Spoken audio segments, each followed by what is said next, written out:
السلام عليكم ورحمة الله وبركاته. الحمد لله رب العالمين، والصلاة والسلام على أشرف الأنبياء والمرسلين وعلى آله وصحبه أجمعين.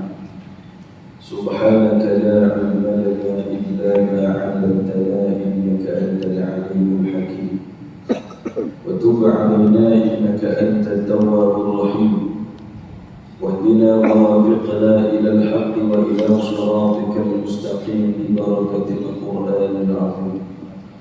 اللهم زينا بزينة القرآن وأكرمنا بكرامة القرآن وشرفنا بشرافة القرآن، وألبسنا بخلعة القرآن وعافنا من كل بلاء الدنيا وعذاب الآخرة بحرمة القرآن.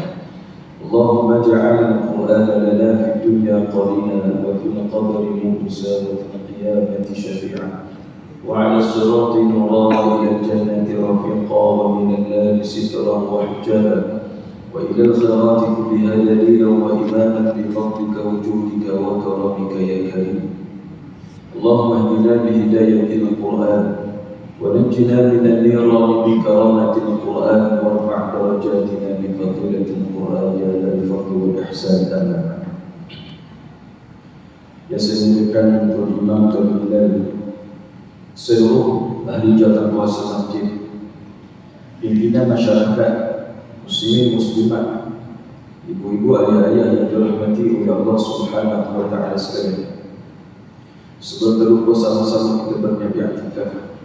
Nawaitu i'tikaf di masjid sunnah lillahi ta'ala. Seterusnya sama-sama kita merafakkan setinggi-tinggi kesyukuran kehadirat Allah Subhanahu wa taala di atas kesempatan ruang nikmat yang Allah taala masih lagi beri ke atas diri kita, ke atas kesihatan tubuh badan kita, untuk sama-sama kita hadir ke rumah Allah Subhanahu wa taala, untuk sama-sama kita melaksanakan solat maghrib secara berjemaah. Dan insya-Allah tuan-tuan muslimin muslimat sekalian, antara masa maghrib isya sama-sama kita mengisi masa lapang kita dengan perkara-perkara yang bermanfaat. Sedikit perkongsian ilmu mudah-mudahan memberi manfaat untuk diri kita dan juga untuk orang lain. Muslimin muslimat, ibu-ibu, ayah-ayah yang dirahmati oleh Allah Subhanahu wa taala. Insya-Allah pada malam ini sama-sama kita lihat apakah perkara-perkara ataupun amalan-amalan yang boleh kita beramal ataupun yang boleh kita lakukan untuk sama-sama kita meraih syurga Allah Subhanahu wa taala. Tuan-tuan muslimin muslimat sekalian, syurga merupakan dambaan terbesar dan juga tujuan akhir dari setiap umat manusia setelah kehidupan mereka di dunia ini berakhir. Makna kata, di akhirat hanya ada dua destinasi terakhir yang kita boleh tuju. Sama ada pilihan kita syurga Allah ataupun sebaliknya neraka Allah Subhanahu wa taala. Dua destinasi sahaja yang boleh kita buat pilihan, bermula daripada atas dunia. Sama ada kita nak masuk tempat pertama syurga Allah yang penuh dengan kenikmatan dan juga keindahan, ataupun destinasi yang kedua yang kita nak pilih neraka Allah taala yang penuh dengan hinaan dan juga siksa. Maka semua itu bermula di atas dunia bergantung kepada iman dan amal kita kepada Allah Subhanahu wa taala. Siapapun orang pasti dia menginginkan syurga sebagai tempat kembali dan rumah abadi di akhirat sana. Sudah pasti kalau kita tanya siapa pun, ya, jawapan dia pasti sebut syurga. Fitrah manusia suka akan benda yang selamat, suka akan kenikmatan dan keindahan. Sebab apa? Sebab kita tahu syurga ni penuh dengan keindahan. Melalui Al-Quran ada dalam hadis baginda Nabi sallallahu alaihi wasallam. Ini kerana kehidupan syurga sangatlah nikmat dan indah tiada taranya. Bahkan tidak cukup dengan kata-kata dan bahasa untuk menggambarkan kenikmatan maupun keindahan. Ya. Sedikit gambaran yang telah diberikan di dalam Al-Quran dan hadis baginda Nabi sallallahu alaihi wasallam masih belum cukup, ya, untuk menjelaskan segala keindahan. Ya. Subhanallah tuan-tuan. Kalau kita lihat beberapa potong ayat Allah Ta'ala dan juga hadis Nabi sallallahu alaihi wasallam berkaitan syurga, akan membuatkan kita rasa bergetar hati kita, membuatkan kita ini sejak manusia mendambakan dan merindukan syurga Allah Ta'ala. Ini hebat syurga. Satu-satunya antara makhluk Allah, ciptaan Allah yang ada syurga, satu-satu tempat yang kita tidak pernah lihat, yang kita tidak pernah kunjungi, akan tetapi membuatkan kita rasa tak sabar-sabar rindu nak pergi tengok ataupun nak masuk syurga Allah Ta'ala. Ini hebatnya syurga Allah Ta'ala. Hanya dikhabarkan kepada kita melalui ayat-ayat Allah Ta'ala dan juga hadis baginda Nabi sallallahu alaihi wasallam. Kita lihat beberapa potong ayat Allah Ta'ala di dalam surah Al-Kahfi ayat 31. Allah Subhanahu wa Ta'ala berfirman, "Ulaika lahum jannatu 'adnin tajri min tahtiha al-anhar, yuhallawna fiha min asawira min dhahab, wa yalbasuna thiyaban khudran min sundusin wa istabraq, muttaki'ina fiha 'ala al-ara'ik, ni'ma thawabu wa hasunat muttafaq." Apa kata Allah Ta'ala di sana? Mereka yang ada ahli syurga, mereka itulah orang yang memperoleh syurga adil, yang mana mengalir sungai-sungai di bawahnya. Subhanallah. Dalam syurga Allah kita boleh bayangkan, tetapi apa yang kita bayangkan, apa yang kita impikan tidak akan pernah sama dengan realiti syurga milik Allah Ta'ala. Tak akan sama.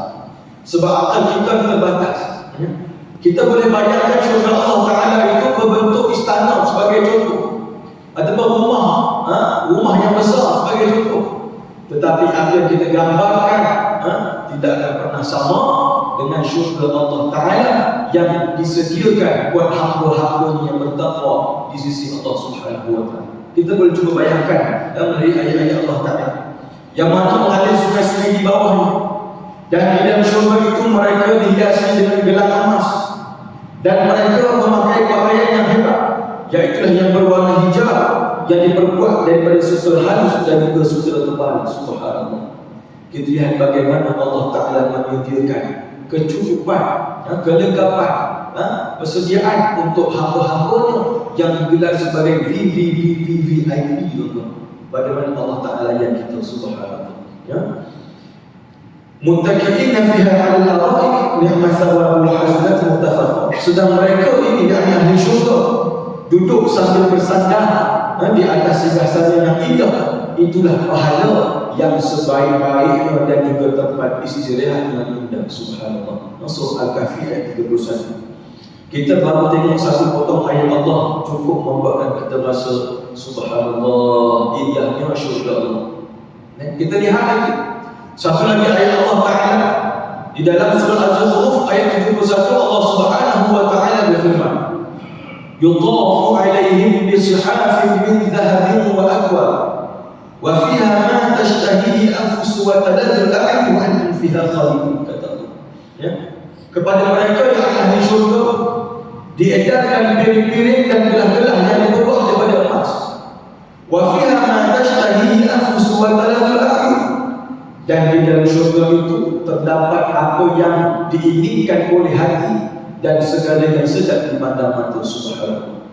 Tuan-tuan muslimin muslimat yang dirahmati oleh Allah Ta'ala, teringat saya satu kisah dalam satu hadis Nabi yang panjang menceritakan tentang keindahan dan kenikmatan syurga Allah.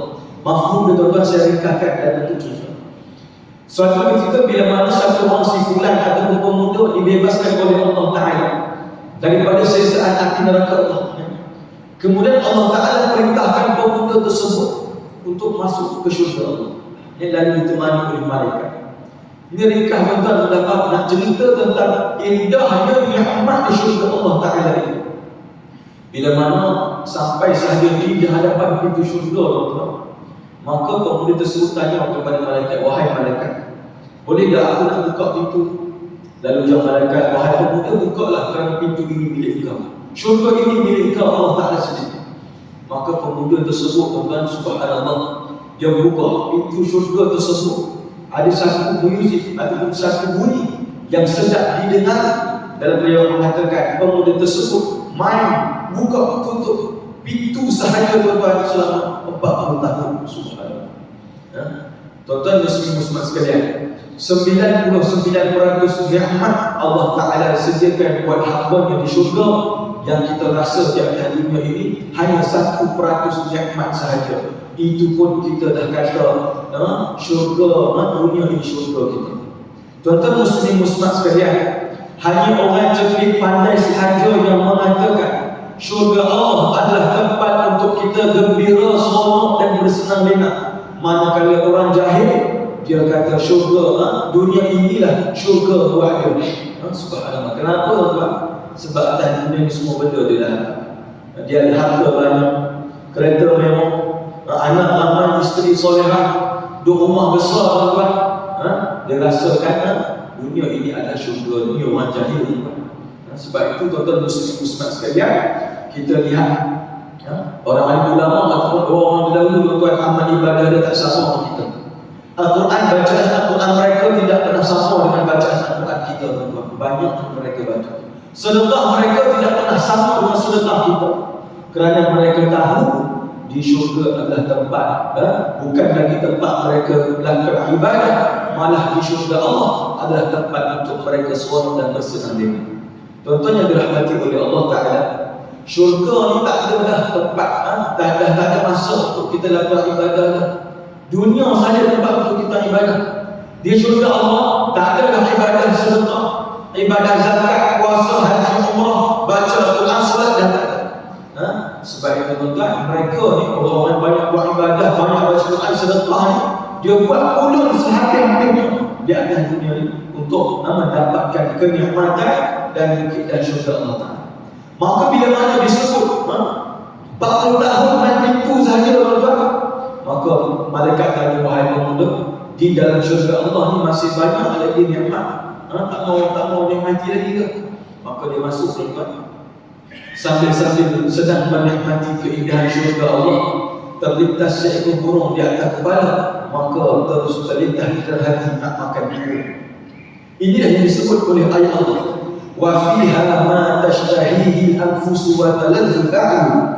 Dan di dalam syurga itu terdapat apa yang diinginkan oleh hati dan segala yang sedap dipandang mata.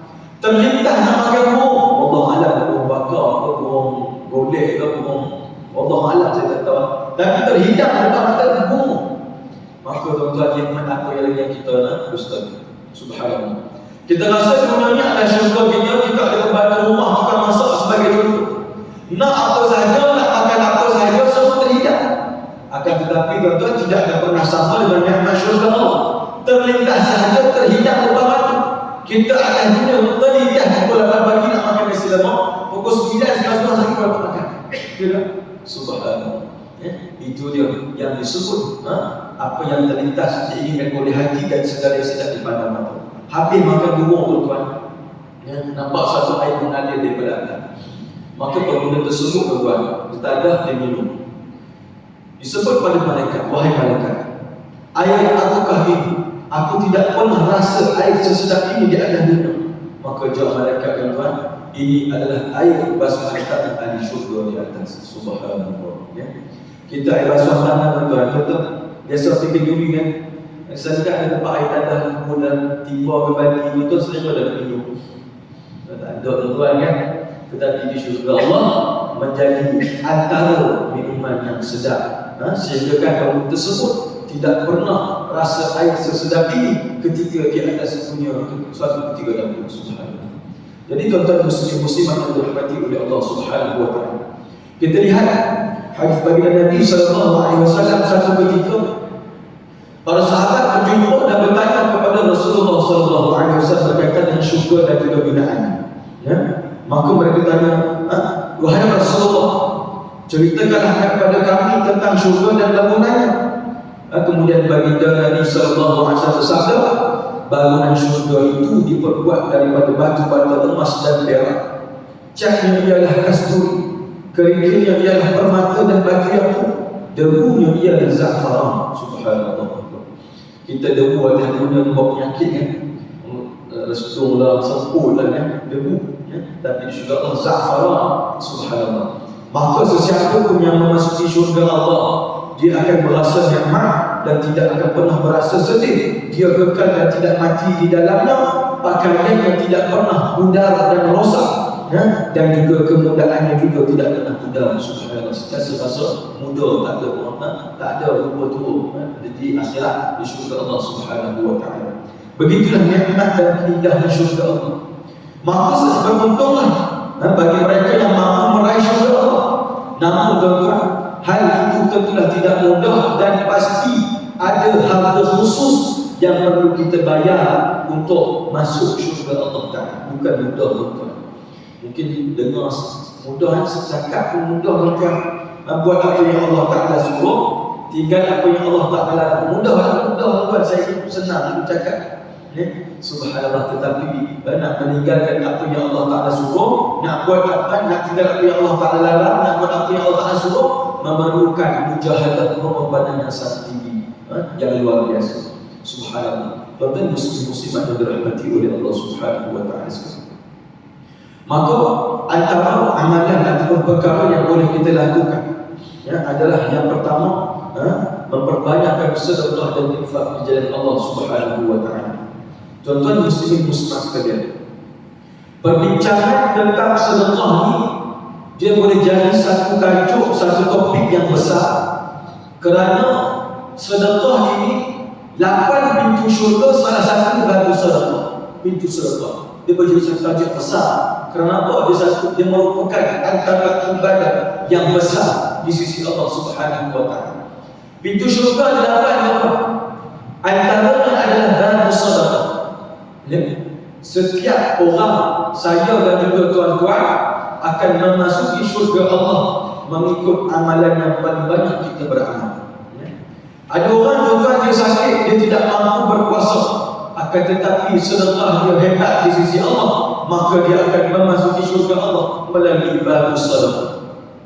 Ada orang tuan-tuan, sedekah dia kurang, puasa dia kurang, jihad dia kurang, tetapi solat dia hebat di sisi Allah, maka dia akan memasuki syurga Allah melalui baru solat. Begitulah dengan amalan-amalan dan pintu-pintu yang lain. Subhanallah. Tuan-tuan muslimin muslimat yang dirahmati oleh Allah Ta'ala, orang soleh ini perangai ataupun sifat orang yang soleh yang boleh kita contohi. Kita nak kata kita soleh, bukan tak tanya, kan? Kita boleh contohi sifat-sifat akhlak peribadi orang soleh. Orang soleh tuan-tuan, dia tidak akan membiarkan kehidupannya berlalu begitu sahaja, melainkan dia akan bersedekah setiap hari, walaupun dia tahu dia miskin, dia bukan orang senang, dan juga dia adalah orang yang fakir. Satu orang soleh yang bernama Abu Mirthad.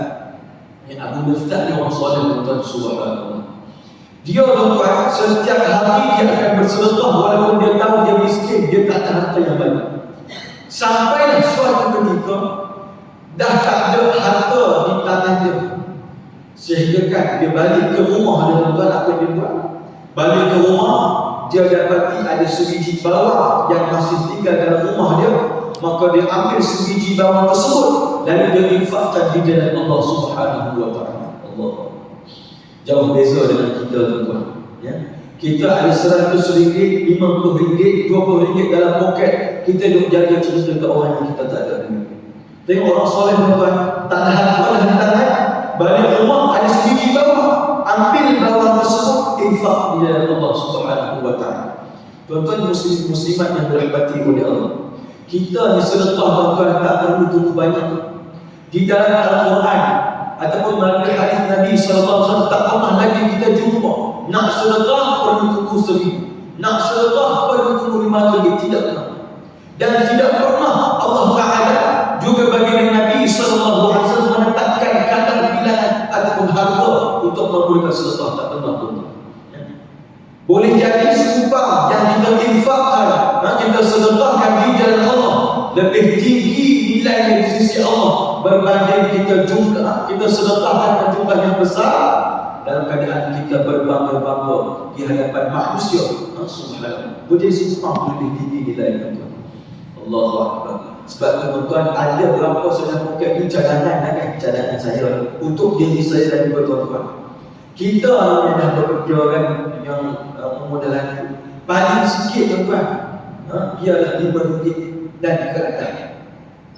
Bermula RM5 dan ke atas.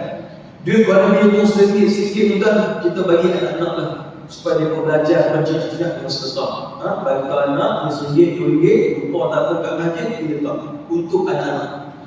Untuk kita bukan saya tuan-tuan, bagi sikit RM5 dan ke atas. Paling banyak menunggu lagi tuan-tuan, ataupun lebih banyak terpulang bagi masing-masing mengikut keikhlasan. Tak usah tu orang sebelah sedekah RM50, kita tak boleh lama kita nak tunjuk juga, kita bagi sedekah 100, siap-siap jadi halal al-manfurah, debu yang berkembangan. Allah Akbar. Jadi tuan-tuan dan saudara sekalian, sejak Nabi Adam sehinggalah manusia yang hidup pada hari ini, insan manusia yang paling kuat dan banyak bersedekah siapa tuan-tuan? Iaitulah tujuan besar bagi Nabi SAW. Sejak Nabi Adam sampailah manusia hari ini yang paling kuat dan banyak bersedekah infak di jalan Allah Taala adalah Nabi kita Muhammad SAW. Tak ada tandingan Nabi. Kerana kita rasa akulah paling banyak bersedekah, akulah paling banyak bagi sumbangan, kita kena ingat Nabi kita Muhammad SAW lebih besar sedekah dan infak yang di jalan Allah Taala berbanding dengan kita.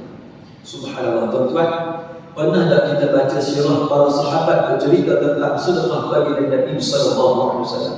Pernah. Ya, para sahabat pernah bercerita tentang sedekah Rasulullah SAW. Ya. Antara seorang sahabat Rasulullah Ibnu Abbas. Ibnu Abbas siapa? Ibnu Abbas ini adalah antara sahabat Rasulullah yang pernah sempat hidup zaman Rasulullah, juga merupakan ahli syura. Tak silap saya zaman Sayyidina Umar, sebelum umur 15 tahun alim. Subhanallah. Dia tuan-tuan, apa dia kata? Kana Rasulullah SAW ajwadan nas. Rasulullah ini adalah merupakan antara manusia yang paling pemurah di kalangan kami, kata Ibnu Abbas. Subhanallah. Tuan-tuan yang dirahmati oleh Allah, kita mungkin banyak dengar tentang sedekah, pengorbanan infak para sahabat kepada Rasulullah. Sebagai contoh, para sahabat yang paling banyak bersedekah adalah Abdurrahman bin Auf ataupun Sayyidina Abu Bakar dalam perang Tabuk. Satu ketika dalam satu perang Tabuk, tuan-tuan, Rasulullah mengarahkan para sahabat untuk membawa seluruh yang mereka ada, termasuklah Sayyidina Abu Bakar, sehinggalah Rasulullah tanya pada Sayyidina Abu Bakar, ya Abu Bakar, apa yang kamu tinggalkan untuk anak dan isteri kamu? Apa jawab Abu Bakar? Kisah ini masyhur kan? Lalu jawab Abu Bakar, aku tinggalkan mereka Allah dan Rasul. Tetapi tuan-tuan muslimat yang berhormati oleh Allah Taala, apa yang dibawa oleh Sayyidina Abu Bakar adalah harta yang ada di tangannya, tetapi dia masih lagi memiliki tanam-tanaman dan harta ternakan di rumah. Berbeza dengan Rasulullah SAW. Bila Rasulullah kata dia infak, dia sedekah semua harta dia, tuan-tuan, yang hanya tinggal di rumah adalah air kosong semata-mata. Ini sedekah dan hebatnya infak Rasulullah SAW. Suatu ketika mana Rasulullah menjadi pemimpin negara di Madinah, ada 2-3 orang masa kumpulan berjumpa dengan Rasulullah SAW. Ya Rasulullah, kami nak minta sumbangan, nak minta bantuan, macam kita zaman sekarang minta zakat kan. Dan ketika itu Rasulullah dalam keadaan sibuk, maka Rasulullah meminta kepada mereka ini untuk pergi ke rumah Rasulullah, pergi ke rumah isteri Rasulullah yang pertama. Maka disebut apa sahaja harta yang ada di dalam rumah tersebut, ambillah untuk kamu guna dan juga keperluan. Maka mereka pergi ke rumah Rasulullah SAW, bagi tahu pada isteri Rasulullah. Rasulullah bagi tahu pada kami, sampai ke rumah ada apa yang ada harta dalam rumah, kami boleh ambil untuk keperluan kami. Lalu apa jawab isteri Rasulullah? Di dalam rumah ini tidak ada apa-apa harta sekalipun melainkan air kosong semata-mata. Subhanallah. Dan jumpa Rasulullah. Jumpa Rasulullah, ya Rasulullah, kami dah pergi dalam rumah kamu ya Rasulullah. Jawapan isteri kamu, tidak ada apa-apa harta melainkan air kosong. Lalu apa jawab Rasulullah? Kamu pergilah ke rumah isteri-isteri aku. Jika ada harta di dalam rumah tersebut, ambillah untuk keperluan kamu. Maka pergilah mereka rumah isteri yang kedua, ketiga, keempat, kelima, keenam, sampailah yang ke-11. Jawapan isteri-isteri Nabi tetap sama. Di dalam rumah ini tidak ada apa-apa harta sekalipun melainkan air kosong semata-mata. Allahu Akbar. Adakah Rasulullah miskin? Adakah Rasulullah fakir? Tidak. Ya? Rasulullah tidak fakir dan tidak miskin. Kita lihat lagi kisah Rasulullah SAW. Suatu ketika bila mana habis saja melakukan solat fardu bersama dengan para sahabat. Seperti biasa, habis solat fardu Rasulullah akan berdiri dengan para sahabat seperti mana kita buat dalam maghrib tadi. Setiap kali masuk fardu kita berdiri. Begitulah yang Rasulullah dan para sahabat amalkan. Sampai satu ketika tuan-tuan, Rasulullah mengimamkan satu solat fardu. Habis bagi salat tuan-tuan, Rasulullah bangun dan bergegas pulang ke rumah. Dan peristiwa tersebut dilihat oleh para sahabat, dan para sahabat jadi terpinga-pinga, bertanya-tanya, kenapa Rasulullah terus balik tak mirip bersama kami? Lalu bila mana Rasulullah habis urusan, mereka jumpa dengan Rasulullah, mereka bertanya kepada Rasulullah, ya Rasulullah, kenapa lepas solat tak sempat mirip, kami bergegas pulang ke rumah? Apa kata Rasulullah? Selepas aku memberi salam, terus aku teringat di dalam salah sebuah rumah isteri aku masih lagi ada seketul emas. Lalu aku ambil seketul emas tersebut, lalu aku infakkan di jalan Allah Subhanahu wa Ta'ala. Sampai tanggal tuan-tuan, sedekah infak Rasulullah sallallahu alaihi wasallam. Kerana apa tuan-tuan?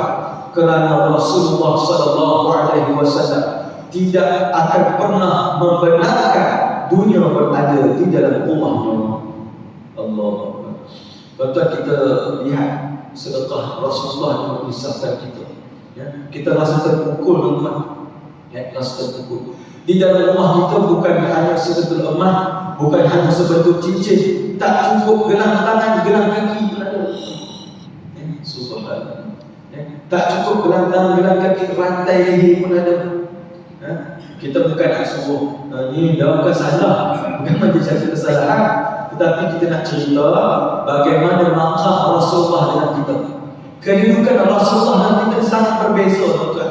Kita sibuk mengumpul harta, sedangkan Rasulullah infakkan harta tersebut, bantu orang susah, bantu orang miskin, infak di jalan Allah Subhanahu wa Ta'ala. Tuan-tuan muslimin muslimat yang dirahmati oleh Allah Subhanahu wa Ta'ala sekalian. Dalam satu hadis qudsi, Allah Subhanahu wa Ta'ala berfirman, wahai Muhammad, bagi tahu pada umat kamu sesungguhnya aku yang Allah Ta'ala berfirman, wahai anak Adam, keluarkanlah harta kamu, kerana akulah yang menanggung sedekah kalian. Secara zahir tuan-tuan, memang harta kita akan berkurangan bila mana kita sedekah atau infakkan harta kita di jalan Allah Subhanahu wa Ta'ala. Tetapi kita kena yakin dan pasti dengan janji Allah. Bila mana kita keluarkan harta kita di jalan Allah Subhanahu wa Ta'ala, Allah Ta'ala pasti dan berjanji akan membalas sedekah kita, infak kita bermula paling sedikit dengan 10 kali ganda, paling banyak 700 kali ganda. Ini adalah janji Allah Subhanahu wa Ta'ala pada kita. Tuan-tuan yang dirahmati oleh Allah Ta'ala, biarlah kita mula sedekah biar dengan jumlah yang sedikit tuan-tuan, supaya kita berjinak-jinak dan kita rasa seronok dengan kemanisan sedekah, sampailah kita rasa kita dapat balasan yang Allah Ta'ala nak bagi, rasa manis dengan sedekah. Tuan-tuan muslim-muslimat sekalian, saya bercerita semangat-semangat cerita tuan-tuan tentang sedekah dan sebagainya, tapi kalau kita tidak amalkan, kita tak akan dapat rasa kemanisan tersebut. Hanya mereka yang beramal sahaja yang boleh merasai halal kemanisan sedekah tersebut. Tuan-tuan yang dirahmati oleh Allah Ta'ala, sebab apa kita kena belajar atau berjinak-jinak sedekah dengan jumlah yang sedikit? Sebab takut-takut kita mula dengan jumlah yang banyak, dan ustaz kata Allah Ta'ala akan balas balik. Kita punya sedekah paling sikit 10, paling banyak 700, kita keluarkan 1000 tuan-tuan sebagai contoh. Sebab nakkan balasan Allah Ta'ala. Kita punya tunggu kita tak dapat tuan-tuan. Pokoklah keluar 1000 dapat 10, dapat 70 contoh kan, ataupun keluar 1000 dapat 7000, tak dapat langsung tuan. Maka takut-takut kita berputus asa untuk melakukan amalan sedekah ataupun infak di jalan Allah Ta'ala.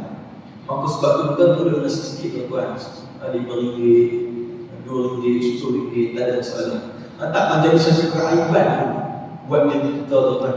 Ya? Sebab sebab ganjaran pahala tersebut dinilai oleh Allah Subhanahu Wa Taala, bukan dinilai oleh mata-mata manusia yang berada di sekeliling kita.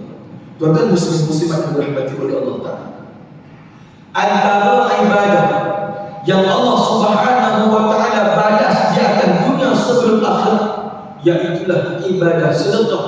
Manakala antara maksiat yang Allah Taala balas di atas dunia sebelum akhirat adalah derhaka pada maksiat, maka berhati-hatilah dengan rahsia-rahsia sunnatullah. Tuan-tuan muslim-muslimat sekalian, sebab apa disebut antara ibadah yang Allah Taala bayar di atas dunia sebelum akhirat adalah kepada sedekah? Kerana kita akan dapat dunia dan juga akhirat. Ya, sedekah. Kenapa disebut antara maksiat yang Allah Taala bayar di atas dunia sebelum akhirat adalah derhaka pada maksiat? Kerana apa tuan-tuan? Kalaulah kita melakukan derhaka pada maksiat, Allah Taala akan bayar di atas dunia dan juga akhirat. Maka tuan-tuan kalau nak rasa balasan Allah Taala atas dunia ni, cuba-cubalah buat derhaka. Kalau tuan-tuan berani, siapa-siapa yang berani tuan-tuan cuba, pasti Allah Taala akan bayar cash di atas dunia dan juga di akhirat. Takkan pernah berlaku tuan-tuan. Tak boleh lagi. Subhanallah, saat kita sempat kita masuk bab berbagi pada maksiat. Subhanallah. Tuan-tuan yang dirahmati oleh Allah Taala, maka tuan-tuan semua para sahabat, semua orang soleh tabi'in mengikut sedekah cara Nabi SAW. Yang tak ikut siapa tuan-tuan? Yang tak ikut kita kan? Punya kedekut kan? Tambah sikit tak hidung masih. Punya kedekut nak sedekah tuan-tuan. Tampung masjid, tampung Jumaat dalam depan kita tuan-tuan. Jangan nak harapkan senyum. Dia bukan senyum saja tuan-tuan, dia tidur sikit. Tampung Jumaat dalam tuan-tuan. Punya kedekut tak ada masih. Tampung ni dalam 2-3 orang dalam kita dalam tidur tuan. Allah punyalah teruknya kita. Subhanallah. Tuan-tuan yang dirahmati oleh Allah Taala, maka Rasulullah ini adalah manusia yang paling kaya. Setiap hari pasti akan ada orang yang akan memberi hadiah pada Rasulullah dalam bentuk harta apa-apa sekalipun. Pagi orang beri hadiah pada Rasulullah. Sebelum malam, sebelum terbenamnya matahari, Rasulullah akan habiskan harta Rasulullah dengan sedekah dan infak di jalan Allah Subhanahu Wa Taala. Ini para Nabi. Nabi suka memberi dan Nabi tidak suka menerima. Ini para sifat Rasulullah. Beza dengan kita. Kita beri bayar, terima yang paling seronok kan. Dapat SSR lah kan, dapat sumbangan Ramadan contoh kan. Macam-macam. Subhanallah. Kita paling seronok terima. Nak bagi ke orang pun dia bayar. Sedangkan bila mana kita memberi, Allah Ta'ala bagi tahu kita tidak akan pernah jadi fakir dan miskin. Subhanallah. Tuan-tuan yang dirahmati oleh Allah Ta'ala, ada satu kisah lagi tuan-tuan. Ada seorang si fulan berjumpa dengan Rasulullah. Dia hadiahkan pada Rasulullah sejumlah kambing yang banyak jumlah kambing tersebut tuan-tuan memenuhi lembah di antara 2 bukit. Tuan-tuan boleh bayang tak berapa banyak ekor? Bukan 100 ekor, bukan 200 ekor, bukan 500 ekor, bahkan boleh mencecah ribuan ekor. Memenuhi lembah di antara 2 bukit. Maka datanglah seorang badui berjumpa dengan Rasulullah SAW. Ya Rasulullah Muhammad, apa yang kau telah lakukan wahai Muhammad? Lalu kata Rasulullah, aku tengah memikir apa yang aku nak buat dengan harta yang banyak, kambing yang banyak. Tuan-tuan muslim-muslimat sekalian, lalu orang badui kata, ya Rasulullah wahai Muhammad, ini adalah harta yang sangat lumayan. Maka Rasulullah kata, adakah benda ini mengembirakan kamu, memujakan kamu? Orang badui kata, ya Rasulullah, mengembirakan kamu. Lalu Rasulullah kata, Rasulullah jawab, ambillah semua harta untuk kamu. Subhanallah. Kita tuan-tuan, kambing seekor pun kedekut. Ibadah korban yang kita sertai tuan-tuan, kita akan banyak ambil. Okay? Ibadah korban ni satu bahagian berapa ratus gram, berapa kilo je tuan-tuan. Kita nak paling banyak. Rasulullah infak semua sekali. Subhanallah. Lalu tuan-tuan orang balik pulang ke kampung halaman dia, jumpa dengan komuniti dia, kaum dia, maka disebut ayyuhal qaum aslimu fa inna Muhammad qad aqta ma la yakhafu hadithan. Apa kata orang Madinah? Wahai kaum, masuklah agama Islam kerana Muhammad akan memberikan harta kepada kamu yang akan membuatkan kamu tidak akan pernah jatuh fakir. Subhanallah. Ini dakwah antara uslub dakwah baginda Nabi sallallahu alaihi wasallam. Kata Sayyidina Anas, asal-asal orang bukan Islam, dia nak masuk Islam ikut Rasulullah adalah disebabkan harta yang disebut tadi. Bagi siapa yang masuk Islam, Muhammad Rasulullah tidak akan memberikan harta kepada kamu, tidak akan pernah jatuh fakir.